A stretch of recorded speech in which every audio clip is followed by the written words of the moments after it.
Welcome back. It's Empty Bottle, and we're continuing to Friday the 13th, 11 a.m. You've been going through your bedroom for a while. You have bags of items for donating, selling, and trashing.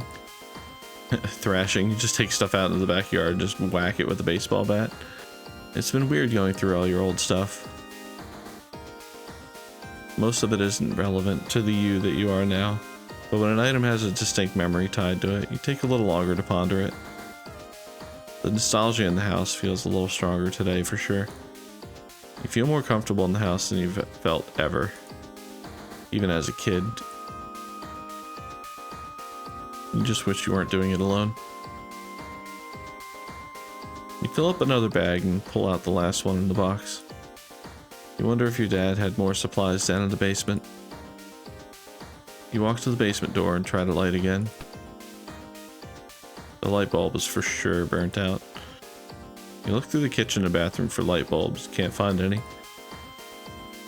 There's also not a flashlight anywhere that you'd expect.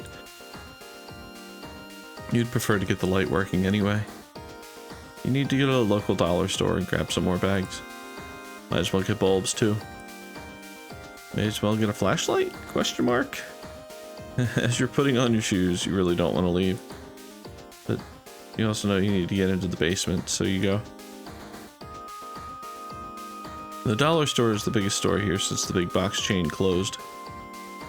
As you're walking through the battery aisle, an older man walks towards you. Seems vaguely familiar. You try to look away, but he stands in the middle, in your way. Hey, you're Mark's kid, right? ...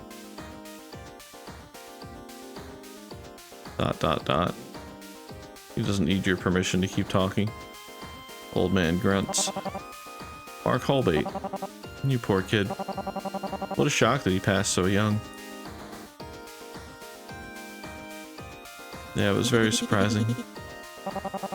You gonna sell that house? Straight to the point.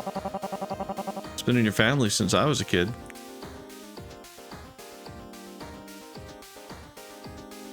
Pretty high chance I will. Gonna be a lot of nice antiques in there, huh? How about I come by tomorrow and take a look? I'm pretty busy, buddy. Oh, it won't be a bother. I'll be in and out quickly. I'll come by in the afternoon. Maybe I'll be able to get some cash in your hands. He passes by you, coughing profusely. Grab trash bags, batteries, and light bulbs. Luckily, the cashier is young, doesn't know who you are. The price you pay is half what you pay back home. No. Is this home here? Friday, 5:30 p.m. Back at the house, you set everything down on the desk and rip open the light bulb box. All the current bulbs must be the old style ones. No idea where Dad bought them. It's possible he has a stockpile in the basement. You'll find out soon. Before you go down, you stop to eat some of the leftovers. The microwave doesn't have a turntable, so you have to rotate the food manually. Hard not to take more than a few bites, because you know what you have to do next. Deep breaths. That's funny, I just took a big sigh right before it said deep breaths. First, you make sure the light switch is off. Then you lean over and install the light bulb. On your tippy toes, you're barely able to grasp the end of the bulb. When you brush it with your fingertips, you get a soft shock, like when you rub your feet across a carpet and then touch metal. You don't even pull back your hand. It doesn't hurt enough to warrant a reaction. After unscrewing the bulb, you walk to the trash and immediately throw it away. Not before shaking it to hear the sound of the broken filament moving around. The LED bulb fits perfectly and screws in easily. Another pause for deep breaths. You feel so determined to turn on the light. No one will yell at you. No one to stop you. It's almost a rush of adrenaline when you touch your hand to the switch. Aha.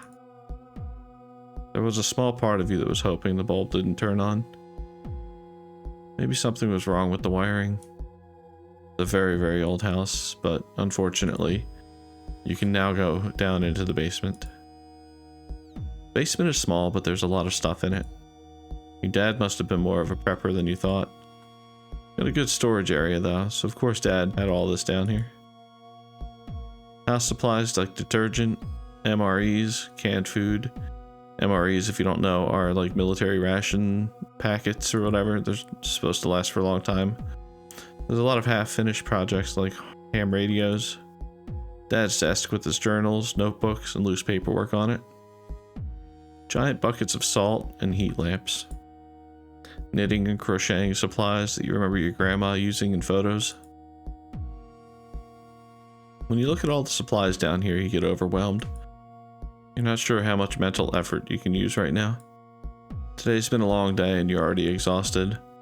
Also, I believe that the sun set already at this point, because it was like 5 o'clock-ish the day before, and the sun was setting, so it is dark out already. It's like nighttime. I guess we can look through the desk contents. Maybe we can find some information. The chair looks so comfortable. When you sit down, you actually relax. Under the desk, there's a space heater that looks really old. There are loose papers and envelopes all over Dad's desk. You shuffle them around until you find what you're looking for.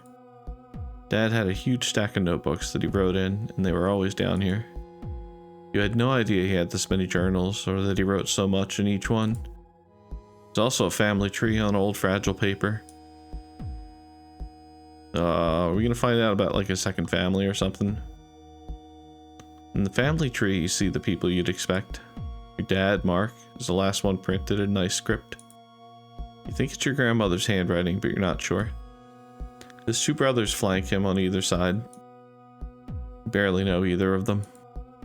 Uncle Roy, slightly older than Dad, lives in Florida near Sandra and Paige. The younger brother, Don, moved to Mexico a few years ago to Tijuana. Shoot, Don and what? I already forget the other brother's name. That's okay. I'm not gonna write him down. Neither of them had children, so really, you're the only heir. On the level above them are your dad's and dad brothers. Your dad's dad and brothers, sorry. You always called him Grandpa, but his name is Charles. His brothers are also all dead already. 2 of them died before you were born, the 3rd moved to Southampton in the UK. You remember visiting him once when your great aunt died. Only your grandpa and grandma went with you. There was a lot of tension between the men. You could tell even at your young age that they couldn't look each other in the eyes. And then above them, your great grandfather. You never met him. He died before you were born. But you've seen tons of photos of him. Family tree doesn't go farther back than Roger Holblate. It's really weird. The family name seems to have originated with him. Almost as if Roger wanted to start over. Beneath your dad's name, there's 2 lines. One leads over to your stepmom and down to Paige.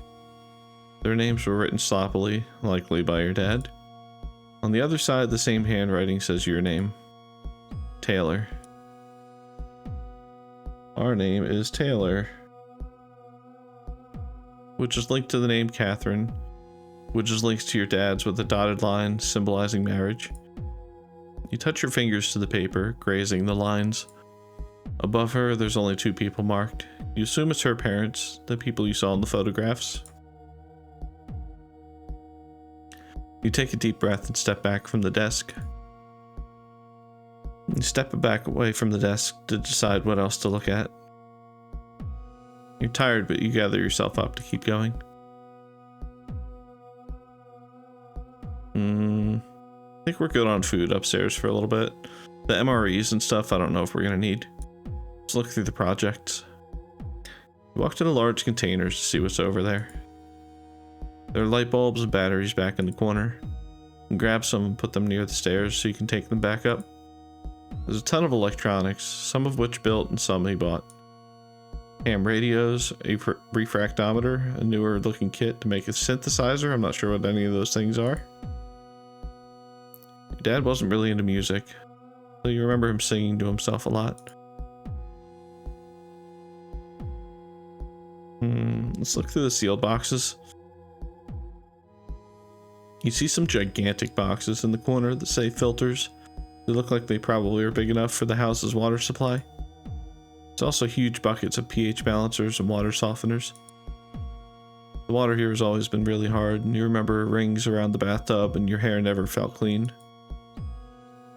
There are also heavy tubs of salt, and they're labeled Instant Ocean and seem to be some kind of special formulation. There's also a few smaller boxes behind them. Push boxes around until you find his old freshwater fish tank hidden behind everything. It's about 50 gallons. There's a lot of dust in it and fish-related supplies. Small filters, a lamp, tiny jars of fish flakes. You remember naming one of his goldfish Speckles back in the day, but that was at least 15 years ago. There's still more to look at here. You know there's enough in the basement that'll take you days to cover. You step back into the center of the room, wanting to look through as much as you can. I'm writing down Speckles as well. Fatigue is becoming worse. It's been a long day. And you go over to the shelf to look.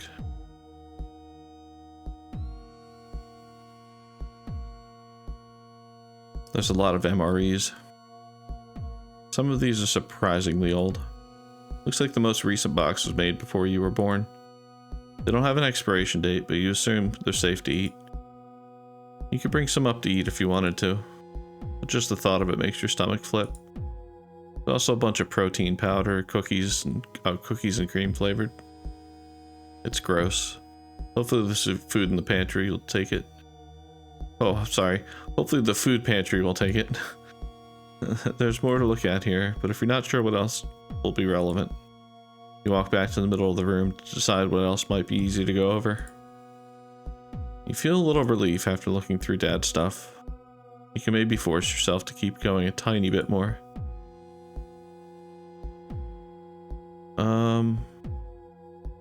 I mean, there was another option in the food, right? Or do we look at Grandma's knitting stuff? Yeah. Grandma's knitting supplies are down here. What looks like tons of unfinished projects. When she went into the nursing home, she couldn't hold the needles or hooks anymore, so she left them with your stepmom. Sandra probably just forgot they were down here during the divorce. It was surprising, quick, and acrimonious, so she probably wasn't concentrating on that. Your dad didn't know how to knit. Paige might. You don't see anything else over here to explore. It's hopeless. Your brain feels empty. Probably a good idea to stop. Even though you're apprehensive about coming down here, you feel better now. Before you go back upstairs, you decide what to do with some of these things. You start with the aquarium supplies. Your dad didn't have a fish tank. You think first about getting rid of them. He didn't have a fish tank. Didn't we just say we saw a fish tank? A 50-gallon aquarium? They're not antiques or family heirlooms, so who cares? You should not get rid of anything that is down here. What? Why not, though? You don't have a purpose for most of this stuff, even if your dad did. But you do. Do you really? You guess maybe you thought at one point about having an aquarium, but you don't have one now. It wouldn't be worthwhile to take the gigantic buckets of salt or heat lamps all the way home. Anyway, you'd go for freshwater. Those fish are way easier to take care of. There's a feeling that slices through your brain. Not painfully, but cold. It freezes you in place somehow. The supplies should stay here. You may need them. You shake your head. What is going on? These thoughts are audible. They're clear like a bell shaking in your ear. The voice feels motherly, soft and warm. Your voice is shaky, but you make yourself say something. Is someone there? Do you really want to know? Oh, that's creepy. Yes. I've been waiting here for you. I'm still afraid to show myself. I need your help. Has our mom just been living in the basement, like eating MREs? I want you to be sure that you're ready. You feel your heart racing. Words want to come out of your throat, but you legitimately choke, coughing loudly.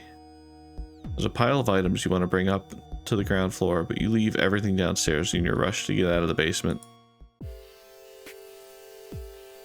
It's surprising you got out of breath running up the stairs. But you're hit with a rush of endorphins. It's not distress, it's eavesstress? Eustress? Is it a V or a U? I think it's a U. This is what a U looks like. Eustress. I don't know what that word is, sorry. Like when you get off a roller coaster. You sit down at the dining room table and stare down at it, almost disassociating. I would not be in this house anymore, by the way. If I'm gonna run from the basement, I'm gonna run from the whole house. After a few minutes, you shake your head hard, breaking your gaze. You grab some food from the fridge, microwave it, and eat it in silence. You stare at the locked lockbox. Now's another chance. Try to open the lock. What are we gonna do? We have so many options now. There's no way it's our name. And I feel like Speckles is a weird thing to try here. Like the fish name. Also, we named that fish, so... There's also the grandfather and like great-grandfather's names. Like, he has brothers' names that he could have used. Let's try Paige.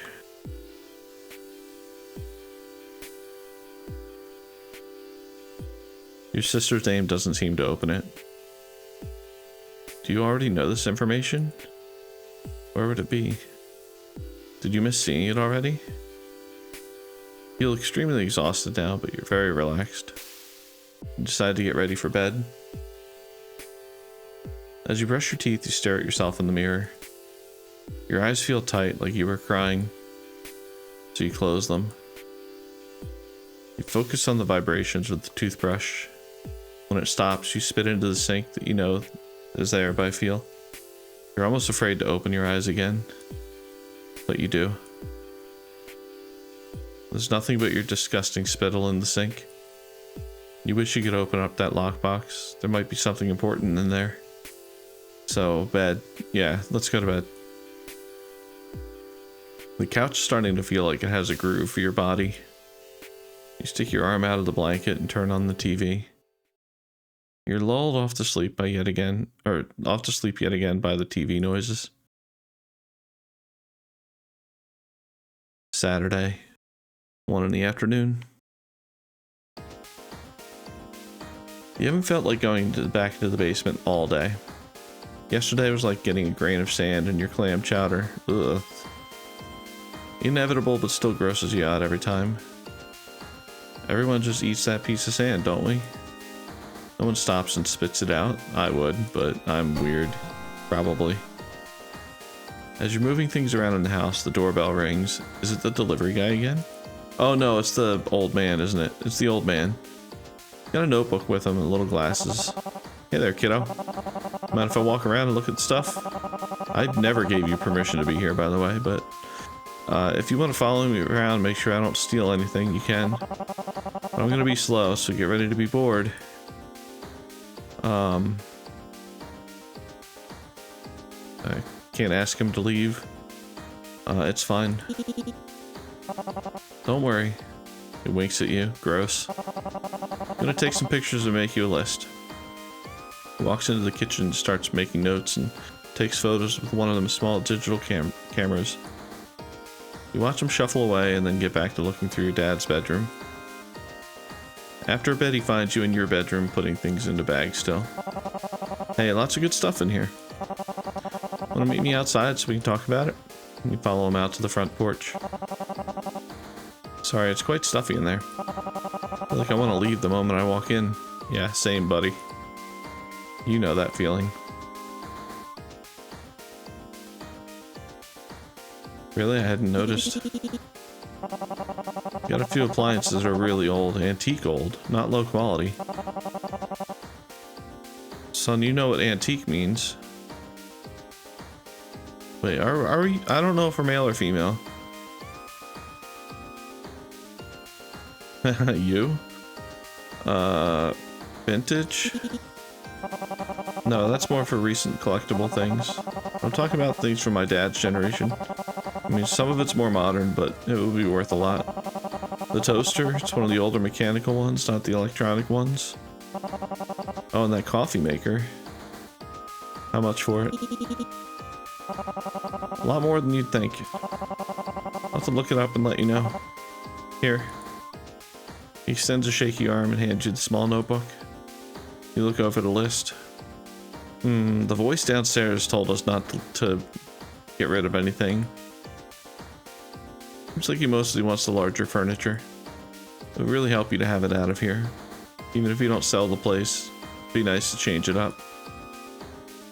The back bathroom could be remodeled. Raise the property value somewhat. Shake out some of your shame and memories.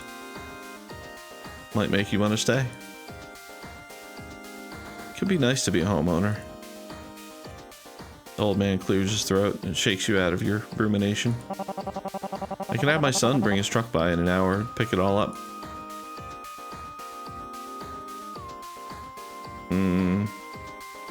Can we change our mind when the sun shows up? Yeah, take it all. We're gonna lose our couch though. I didn't think of that.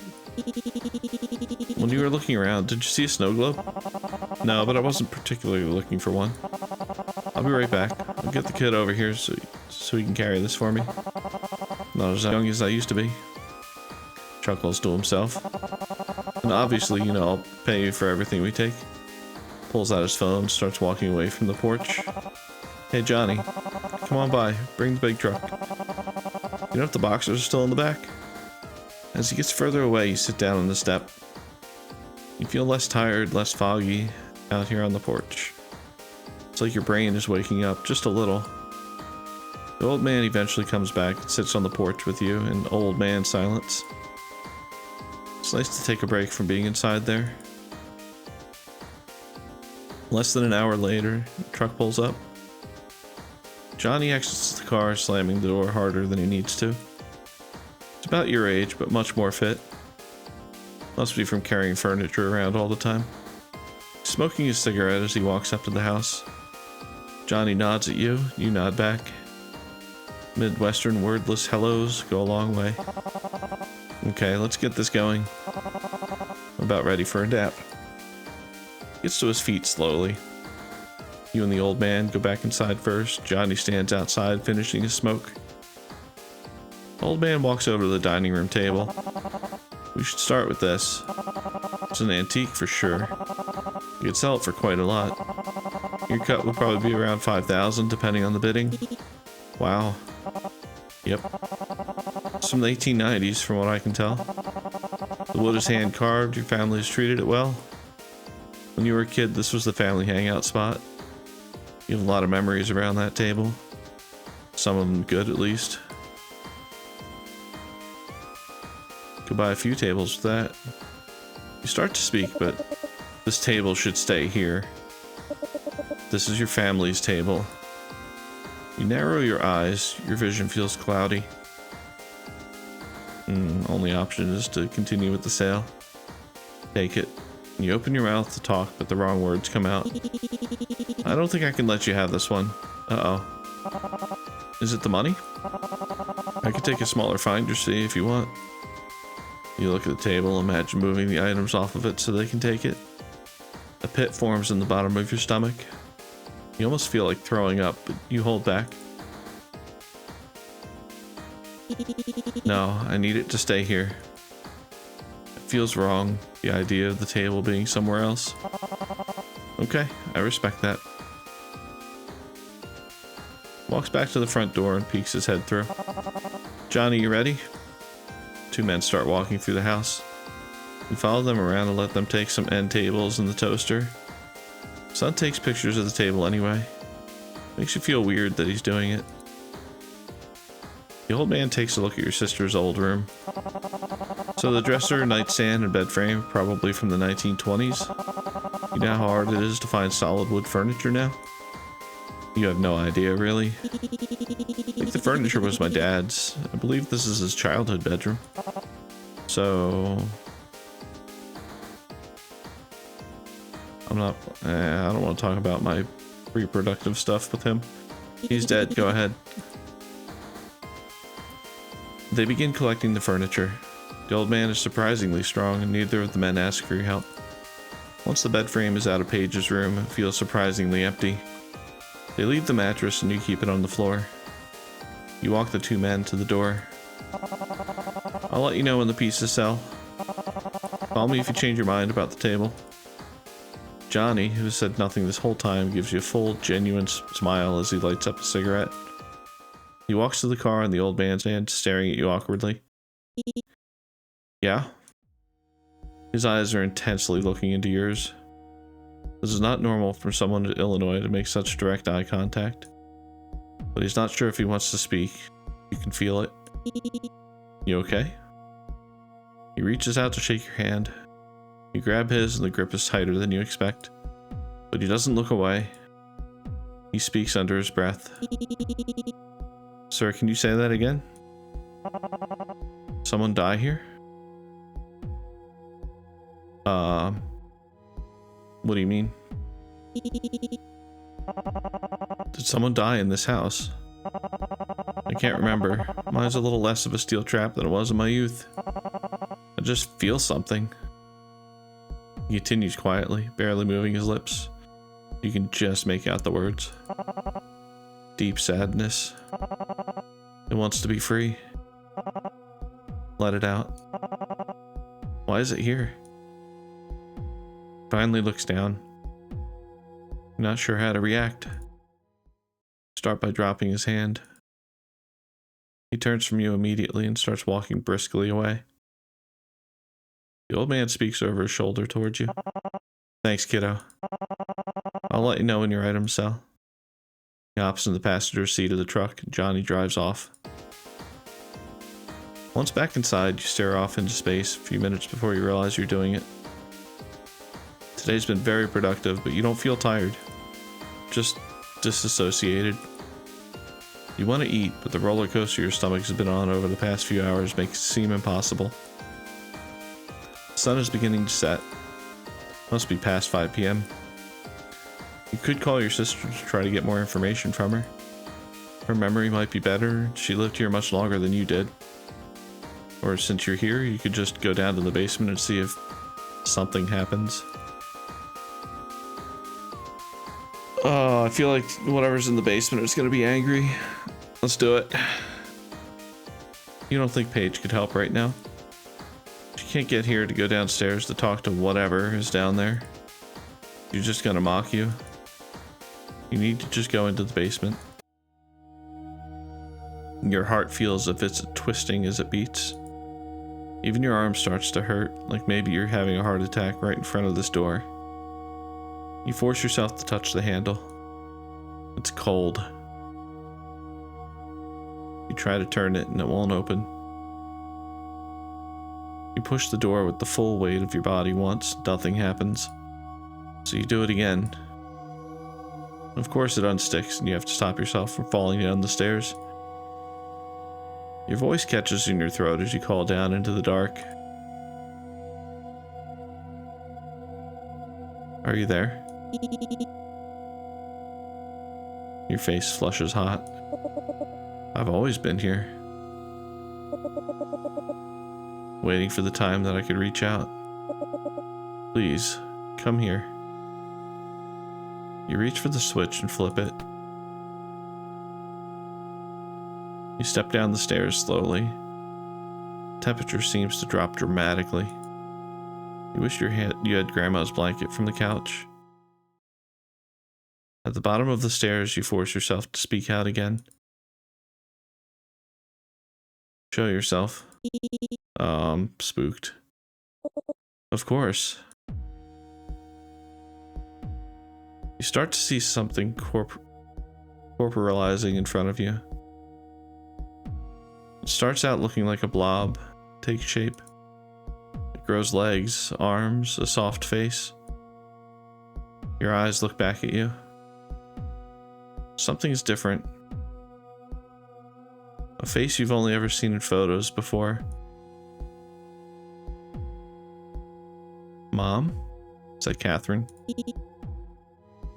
Does look like your mom, but it also said we look similar.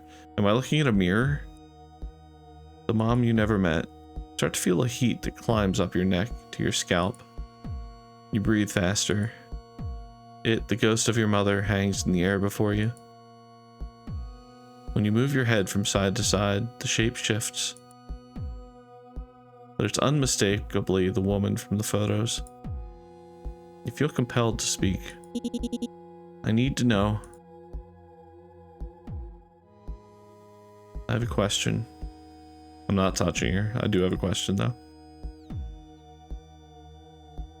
Admit you're afraid. This is really scary. How's this happening? Dad died, and now I'm being confronted by my mom's ghost in the basement of our family house. I admit, I'm almost scared that you will not understand. You must trust me now. I guarantee I can make that fear go away. I can make all your pains and anxieties go away. This is one of my specialties. I'll fix all of this for you. She looks directly into your eyes. Let's stare back. I'm invested. I just need to see. You somehow keep your eyes straight, trying to understand her face. As you search the void, top to bottom, you feel a calm wash over you. You're not sure if it's because you've had a few minutes to get used to this, or if it's something else.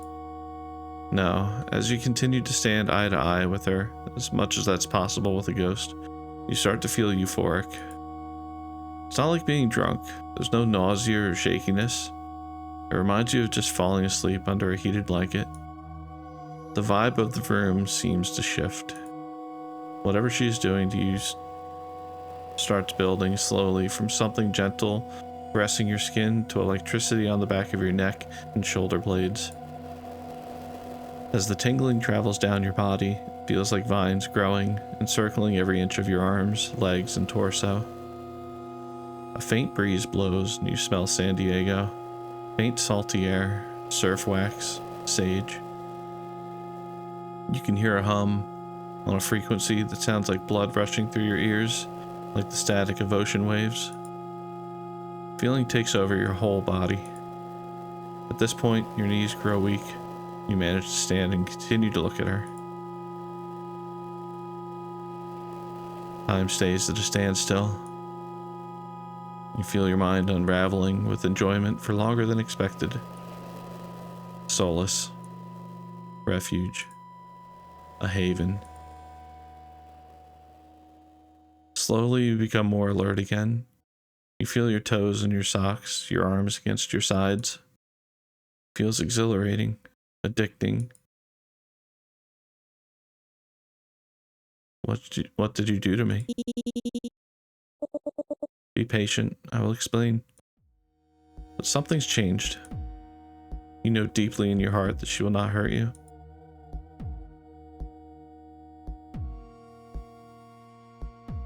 Ask what she wants. What do you want? I need your help.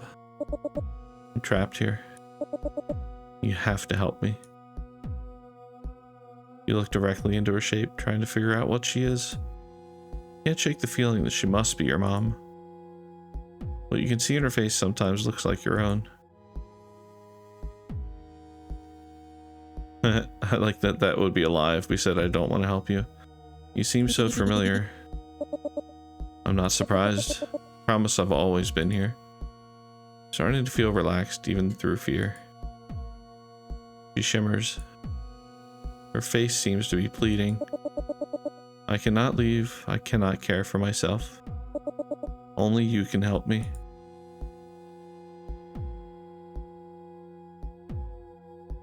I reach out and touch her, I guess. You put your hand out toward her.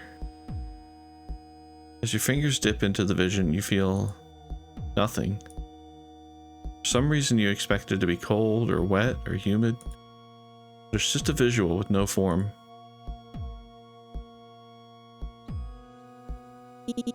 Who are you? Someone who loves you. Someone who has loved you for years. I've known you since before you were born. But me? I'm afraid to tell you. Try to focus on her face. Tell me the truth. Did you die here? Do not know if I would call it that. Puts her hands over her face. Hear a faint sound of haggard breath, which feels impossible for a ghost. When she speaks again, it's quieter. I do love you. I prayed that you would come back for me. But worst of all, I cannot answer your question. But you need to. Why not? Why not? Her shape shimmers and changes. Can she tell you're concerned? I want to, but telling you would change everything.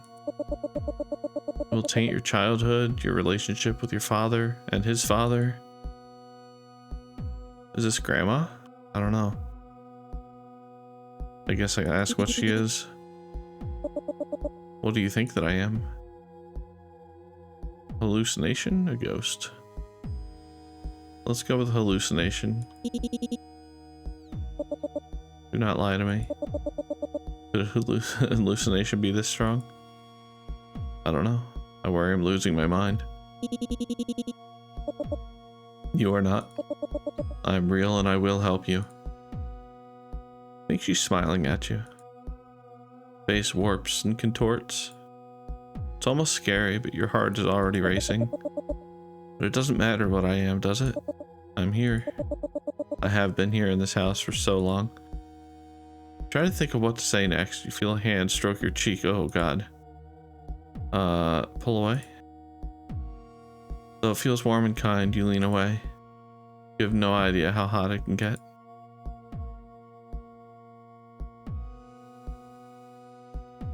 You feel vaguely satisfied in your answers, but you're not sure why. Can you trust your ears, your eyes, your mind? You feel close to hyperventilating. Something is scratching the back of your brain. And then she speaks again. You hear more clearly than ever before. This is not how I wanted this to happen. This is not what I did last time. But because we are here now, I do not have another option. Please give me time to explain. Okay? Although you're terrified, you wait for her to talk. You take a deep breath. Something washes over you. Smell of Midwestern summer, pine and rain and honeysuckle. The orange soap from the bathroom upstairs. Taste of honey butter and fresh pickled corn. Picked corn. Pickled corn would be weird. Fresh picked corn. You almost start to get taken away by pleasure again. Wait. Focus. Please listen carefully. You try to stay aware, but you feel buzzed. Feels like drinking a cold light beer on the porch in July. Shake your head, trying to listen to her. I know you deeply, like a mother would. I can tell you do. That pleases me. It is true. You were not aware of this, but I've been in this house since before you were born. I remember you as a child. I watched you grow. I pushed you away for your own safety. I made you leave so you could do so much more. Being away from here was good. I knew it would be. But I couldn't let you stay here. I'm sorry though, it worked too well. We couldn't get you back here no matter how hard he tried. And now this is less than ideal, but it is the only way. Your body feels overwhelmed and tired. It's not a painful exhaustion, it feels blissful and relaxed. But you need to sit down in your dad's desk chair. If this is your mom, she must be dead. How could you even help her? Is her body down here somewhere? Yes, it is, and I cannot get out. So she can hear our thoughts. I didn't say that out loud. You read my mind? It's surprising you didn't realize from what I just did to you now. I've had a lot going on the past few days. If I'm slow to catch on to something, please be nice to me. Before I agree to help you, I need to know something. Are you my mom? I understand I look like your mother, Catherine. She makes a noise, almost like a sound of pain. Can ghosts feel pain? Unfortunately, I must be honest now. Your mother used to live here. She's been gone for many years. I felt no deeper sadness in any person than in your dad when she left. She saw things she should not have seen. Did you read all of your dad's journal? Do you know what happened? Oh, shoot, we didn't read the journal. No, what happened? She knew about me. You should not have known that I was here. Your mom rightfully left. She found out about my suffering. She could not bear it anymore. Your dad would not let her take you. He clung to you, hoping she would return. This is why I assumed he was so afraid to tell you. So why pretend? I knew you would like this form. Kinda gross, but go on. I know how much you wish you knew her, and I hoped you would accept me if you thought I was her. Please forgive me. I can come to you in any form I wanted, or you wanted, rather. Visions like this do not have to look like my body. Where is your body? Are you buried here? Yes, I am close by. I desperately need you to come to me. No one else can do it. Okay? You sense how pathetic and weak the spirit is. She needs you to come to her aid. You have to help her move on from whatever is holding her here. You notice that since you've been talking, your image has been growing softer.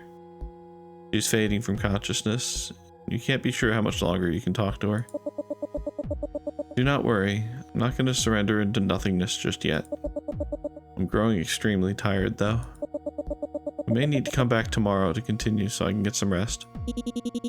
That's fine, I'm also exhausted.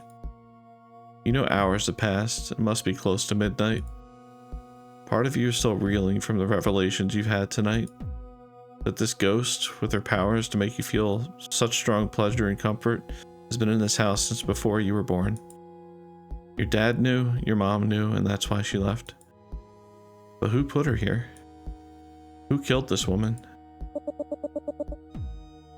Have you decided yet if you will save me? Let's do our best here. Let's try. I will, unless we're like gonna free some demon or something. I don't know. But what are we doing here? I need something from you first.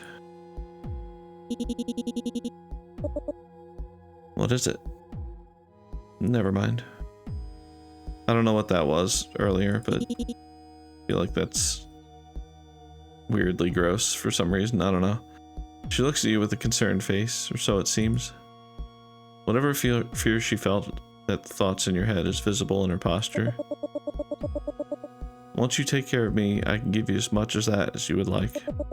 For now, though, you need to get into the basement. We're in the basement. Oh, are we not in the basement? Is there like a second basement? We're in the basement right now. No, my dear. The real basement. Oh god. The title of the game, In the Foundations. I need you to check behind the shelf with the boxes on the back wall.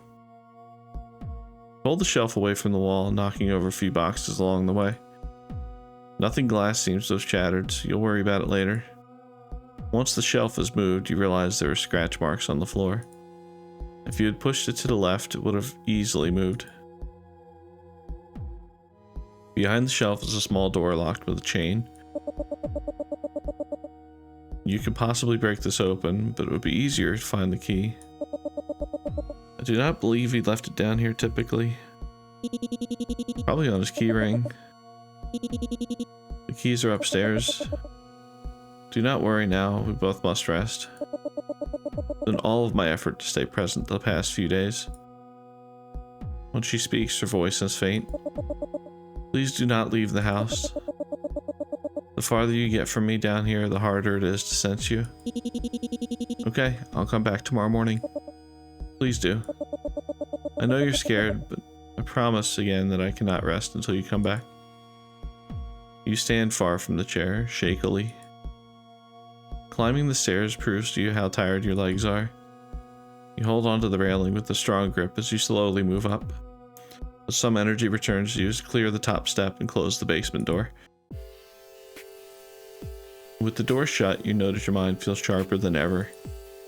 You hadn't noticed that you'd been in the fog the past few days, but looking back, there's been something crawling in your skull, quietly taking over your thoughts. The old man must have felt it too. Whatever she is, she's been infecting your house for years. The thought that you moved away from your family because of her doing, and yet she's in need of your help. She's so powerful, yet so weak. You sit down at the dining room table, put your hands on the hardwood. It's cold. In fact, you realize the whole house is cold. Before you get up, you look over at the lockbox. Still unsure of the code, you might as well try something. What are we gonna try?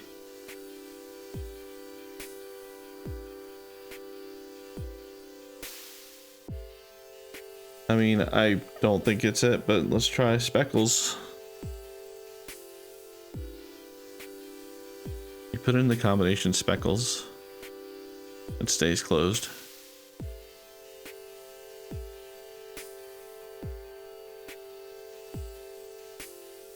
Brush your teeth with your eyes closed. Crawl on the couch in your clothes, or onto the couch in your clothes.